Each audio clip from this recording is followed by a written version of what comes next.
சொந்தமாக YouTube channel நடத்த வேண்டுமா? நீங்களும் பிரபல ஆங்கர் ஆக வேண்டுமா? உடனே சேருங்கள் Pandey school of journalism. Contact 7388242242. தமிழகத்தில் இந்த ஆண்டு கோடைக்கால மின் தேவை 22,000 மெகாவாட்டை எட்டும் என எதிர்பார்க்கப்படுகிறது.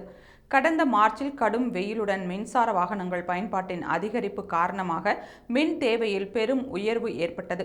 மே 2ஆம் தேதி மின் தேவை 2,830 மெகாவாட் என பதிவு செய்யப்பட்டதோடு இது இதுவரை காணப்பட்ட உச்ச அளவாக இருந்தது. இதனை எதிர்நோக்கி ஏப்ரல் மற்றும் மே மாதங்களில் மின் தேவையை பூர்த்தி செய்ய மின் வாரியம் தனியார் நிறுவனங்களுடன் ஒப்பந்தம் செய்து 6,000 மெகாவாட் மின்சாரத்தை 8 முதல் 9 ரூபாய் விலையில் கொள்முதல் செய்து ஏற்பாடு செய்தது. இந்நிலையில் ஏப்ரல் 3வது வாரம் முதல் மே மாதம் முதல் வாரம் வரை தமிழகத்தின் பல பகுதிகளில் கோடை மழை பெய்தது.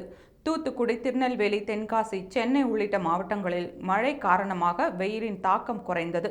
இதனால் மக்கள் ஏசி உள்ளிட்ட குளிரூட்டும் சாதனங்களின் பயன்பாட்டை குறைத்தாலும் மின் தேவை தினசரி 17,000 முதல் 18,000 மெகாவாட் அளவிற்கு தாழ்ந்தது. இதுகுறித்து மின் வாரிய அதிகாரிகள் கூறுகையில், வழக்கமாக இந்த காலகட்டத்தில் மின் தேவை அதிகரித்து 22,000 மெகாவாட் வரை செல்லும். ஆனால் இம்முறை பெய்த கோடை மழை காரணமாக அந்த அளவை எட்டவில்லை. மேலும் வரும் காலங்களில் கூட அதிகரித்தால் காற்றாலை மின்சாரம் கிடைக்கும் என்பதால் சிரமமின்றி தேவையை பூர்த்தி செய்ய முடியும் என தெரிவித்தனர்.